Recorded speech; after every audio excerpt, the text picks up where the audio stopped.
Hi, I'm Tom Zavitz, and I'm here today with Laval Means, and we're here to talk about the Our Missoula project that Development Services, City of Missoula, is working on. So first of all, I'd like to start with exactly what is the Our Missoula project, Laval? Well, our Missoula is a community plan that we're working on for the entire city of Missoula. It's a plan that involves looking at really pretty much all the aspects of what it takes to be a part of a community. We have to cover things and talk about the directions that the city would be heading in the future for things like transportation systems, housing, economic development, and our natural resources. So it's a very comprehensive set of guidelines for the community to help give us a sense of where we're headed in the future while thinking about our community now. Do we have to do this? Why is the city doing this? It is a requirement of state law to have a community plan. It's what the state calls a growth policy in place. If you have zoning in your community, which we do. So we have to have a plan. We do have one in place right now, and we are required to update it and look at it every 5 years. So it's something that we need to keep maintained. What are some of the things that are happening with Missoula right now that are changing and that this plan will address?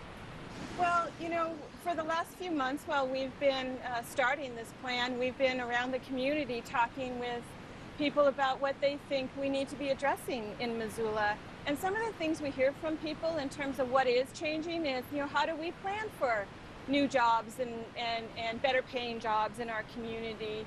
It also might be about how we address the need for more affordable housing and various ways to preserve and continue to have a really vibrant downtown the way that we do. So sometimes it's about how we change things in our community. Sometimes it might be about how we keep the things we really like about our community going.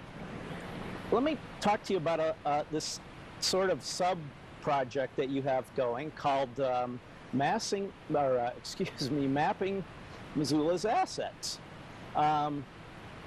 What happens with that project?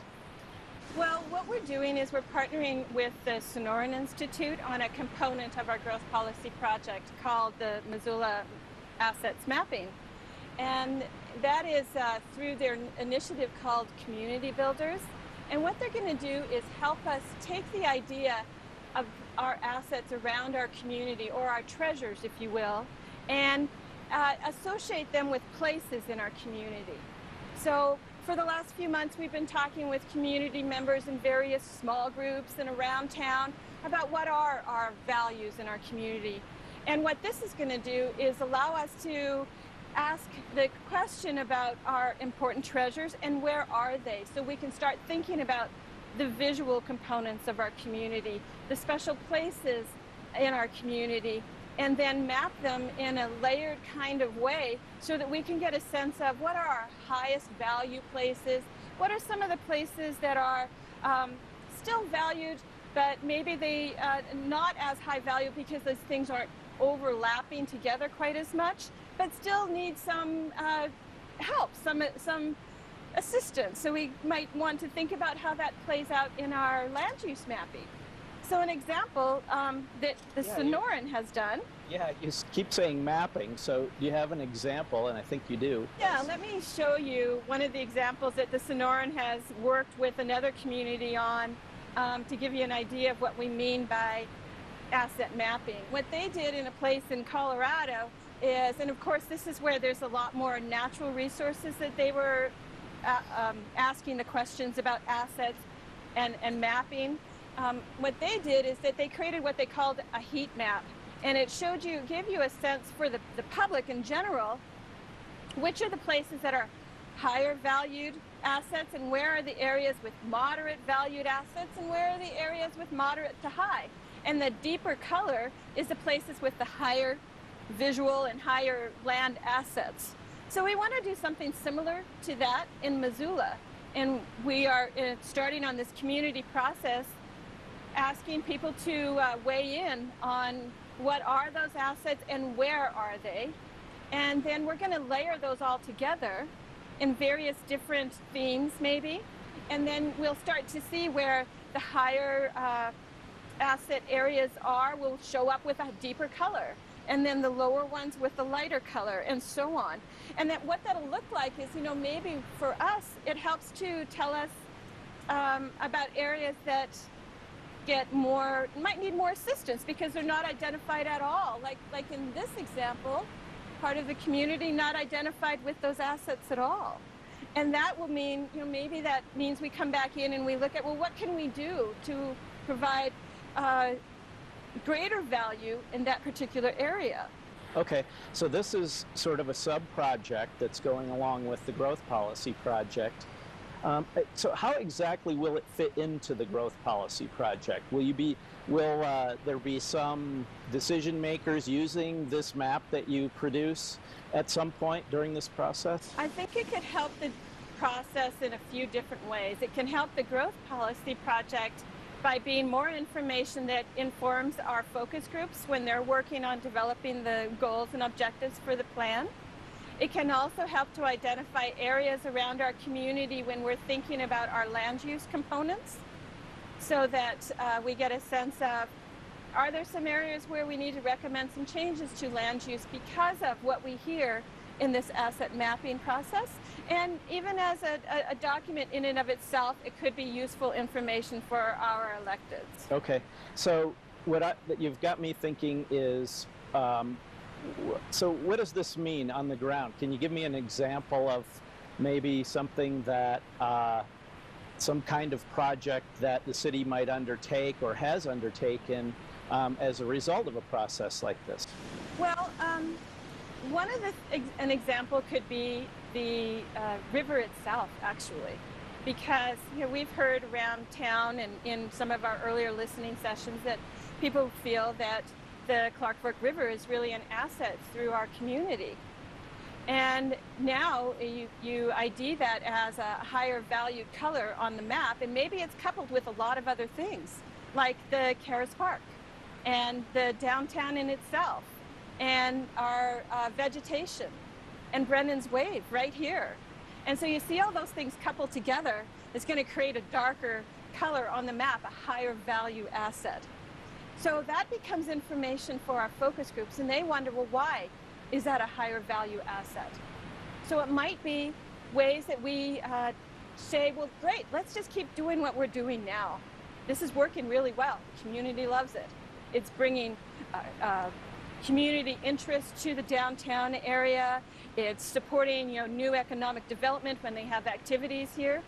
But it might also inform groups that are talking about natural resources. And they're looking at it and saying, well, what do we do with our vegetation here then? Do we keep conserving the riparian vegetation here, or do we clear it so that there's an open view to the river? So sometimes it helps bring new questions up that the focus groups will be looking at and using to develop the goals and objectives for our community. Well, that sounds like a lot of work. How can people participate in this, and what do you need from the community? Well, in this whole part of this project, the reason it's called Our Missoula is because it needs to be a plan for everybody, and it needs to reflect our values and our assets in this community. So we really are asking community members to come out to our community gatherings, to stop and talk to us when they see us out at events, to maybe log on to the website and provide comment that way, because we all know coming to community meetings is a difficult thing to do sometimes. So they could go to www.ourmissoula.org and look at what's going on there, see if there's a place that they might be interested in and get involved in. We're still asking people to volunteer if they'd be interested in our focus groups. So that's a way that community members can get involved. They're going to start up in mid-October. You don't have to have a planner expertise or really a particular skill. You just have to have a love for Missoula and be willing to put aside some time to get involved in this process, to participate in the focus groups. So those are some of the ways that the community can get involved. And so you have some dates and times that Yeah. they can participate, but let's get to those at the end. Okay. Let me back up a little bit, and I heard at the opening event the speaker talk about resilient cities. Can you tell me a little bit more about what being a resilient city means? Well, while we're working on the goals and objectives for our community and we're talking about how the community plans for change, they need to be thinking about how they can withstand certain things that you might not have known could come up, like the past examples of economic downturns, or how do we sustain and be the kind of community we love when a business might close, or there's some other kind of hazard that happens and we all have to rally around it. So resiliency is about being prepared for the unknown in some ways and having some component of that in our plan. I mean, it's important to plan for change and to not just plan for it, but anticipate it. So resiliency gives us an opportunity to perhaps anticipate some things that could come down the road that are both good or surprising. So I keep hearing the word sustainability, and I think everybody's using it now, and it's kind of become watered down, but I know that it is a big part of this project. Sustainability is an important aspect. It's not something that is jumping out right up front in it's not a title of a focus group per se, but that's because it really is something that weaves through all the things we need to talk about in our community. And it's really about making sure that we don't use up all of our resources now, that we have sustained some thought of how we will have this beautiful place in the future. Great, and so with this Missoula asset mapping part of this, I know that that's coming up soon. What would happen if somebody came to participate? How is that going to work? Well, there's a few different ways that people can participate in that process. One way is they'll find us downtown during the days of October 1st through the 3rd in a few different places, and they can stop in and just look at the information we've gathered about our community and give us some ideas in terms of what they think the assets are. So stopping in, talking with us while we're downtown, that's one way to do it. And then we have a couple of evening community meetings as well. And during those evening community meetings, people can share their ideas on assets, and we'll have more of an interaction in small groups about what those are and where they are. So we'll start again to start thinking about the visual place that Missoula is and locate those assets in those places. That sounds really interesting and fun, by the way. And I think one of the venues that you have planned is the First Friday. Right, so specifically then, as I mentioned, we're going to be downtown in what we call open house kind of format. October 1st and 2nd at the Rocky Mountain School of Photography and their gallery. And then First Friday, the 3rd. We will be at the Florence Hotel on the main floor lobby from 3 to 8 during the First Friday, asking people to stop in, talk with us, and share their ideas on assets. I hope that the community can attend these events and participate, and I think the Missoula mapping especially will be kind of fun. And do you want to end this by showing a website? Well, what I was going to say is that really, we've kind of provided a lot of information here, but if you really want to check in and it catches your interest, you want to know a little bit more about it, then I would say go to the Community Builders website. You can find out a lot of information there. Thanks, and we really appreciate all the help we get from the community. Thank you. Hope to see you there.